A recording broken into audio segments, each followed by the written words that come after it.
Om Bhurбhuvassuvaḥam Tatsaviturvarenyam Bhargo Devasya Dhimahi Dhiyo Yo Nah Prachodayantam.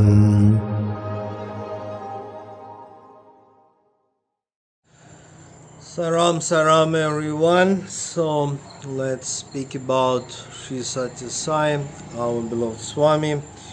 So and I continue to share with different stories and experiences from my 3 books, which are my personal memories about Sri Sathya Sai Baba. Most of the stories happened back in 90s, because that time I was translator for the Russian-speaking groups, but some of the stories happened already after 2000. Okay, the next story is quite unusual. Yeah, it's happened during interview, so personal meeting with Swami. Actually, most of the Russians, they don't know English and they can't understand English, so that's the reason why sometimes it was necessary to use help of translator, for example myself.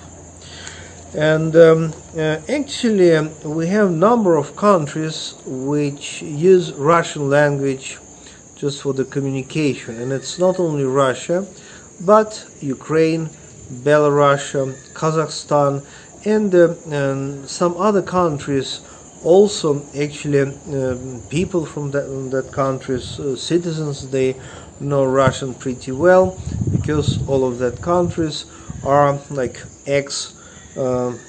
parts of ex-USSR. Well, and of course, when Swami granted interview to some Russian-speaking groups, better to say not Russian but Russian-speaking groups, of course some people from wherever, any other countries could present as well. So I remember one interview, and on that particular interview was not only a Russian group but also one person from the United States. And this American, his name, by the way, Michael, and he like American of Armenian origin. So, and at that time, he was, he spent, I'm not sure actually, maybe a couple of weeks in Sathya Sai ashram, and his story was like that. So he came from the United States, this Michael, American, a young man. He came to India and traveled through a number of holy places, mostly in South Indian states of Tamil Nadu, Karnataka, Kerala, etc. And then finally he came to Puttaparthi, Sathya Sai ashram, and so he was very lucky to be on interview. And actually Sathya Sai Swami told him, okay, I know that you are traveling like for a long time in India, and you actually don't have money anymore, so your money run out. And this Michael, American boy, he told, Swami, really, I want to travel some more. Actually, I want to visit Himalayas as well, but okay, my money is almost over. And then it was really very unusual. That was, as far as I remember, only the case when I saw myself how Swami materialized cash, money. Well, we know so many stories how Swami could materialize rings, japamalas, coins with the different Hindu gods or whatever, earrings, different kind of things. But to materialize money, actually that was very unusual. Okay, after interview, I met this Michael again, and So I asked him, okay, so actually, how much money did Swami materialize to you? And he told like few hundreds of pounds. So actually, that's also very interesting that Swami materialized not Indian rupees, not American dollars, not whatever Deutschmarks, but that was British pounds.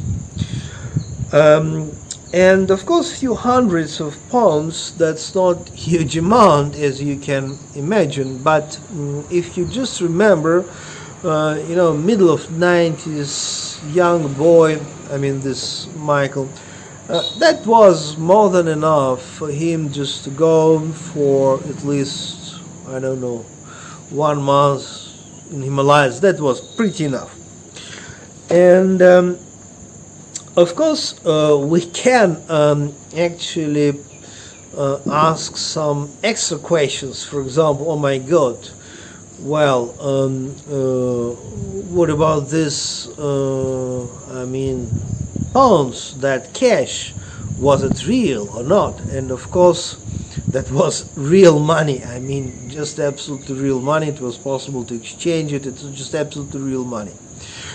And I don't want to create any fantasies about the source of that money. Who knows? Who knows from where Swami took this few hundreds of pounds? Who knows? In one of my videos, actually, I already told you that I suppose that when we say, normally, we say that Sathya Sai materialize certain things. So, for example, rings, japamalas, rosaries, any coins, any statues of different Hindu gods.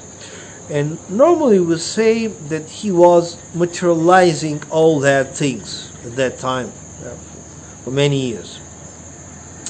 But my opinion, let me repeat, just my opinion, I can be wrong, that some of that objects, some of that things were really materialized. But some of them, that was a miracle of duplication, and some of that things happen as a result of miracle of teleportation. Of course, let me say again and again what I'm going to say, just my opinion, and no actually proof, but I think that some of that objects just purely materialization. I believe into that. So what does it mean, materialization? It means that I even don't know how to imagine it, how to describe it. I mean, out of like absolute consciousness of avatar, from absolute consciousness of Swami, some objects come into being, to existence, created just in front of us. So amazing miracle, by the way. But I think that some of them things, objects, were just more like teleportation. It means somewhere it disappeared and it came into his hand, and then okay, that's what we saw. And we have some stories about expensive watches, like when it was really teleportation.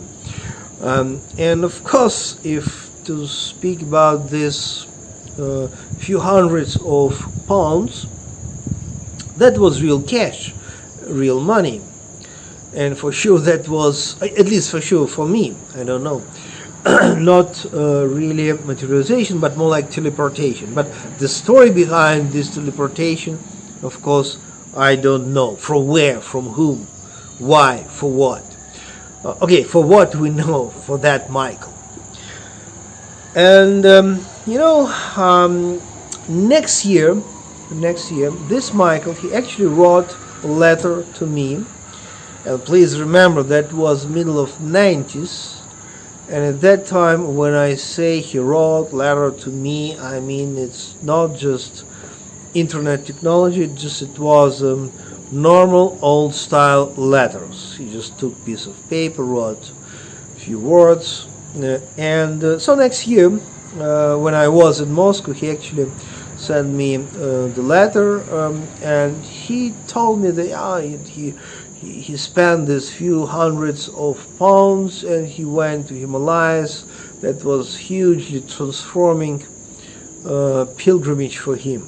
And then in the end of his letter, this Michael, Armenian, actually American but Armenian origin, he told me that like, I'm so sad that I spent this money because that was given by Swami, and maybe it was wrong to spend them, or better to keep it as a kind of talisman, or as a kind of like gift from Swami. But I wrote him answer. My opinion was, of course, that come on, Michael, your decision was perfectly right, because Swami gave you this small amount not to keep it somewhere in the frame on the wall, but to use it, to utilize it for your pilgrimage, which was very transforming one. Okay, and that was the story for today. So amazing, so great, so wonderful, so lucky we are. Okay, God bless all of us. Sai Ram.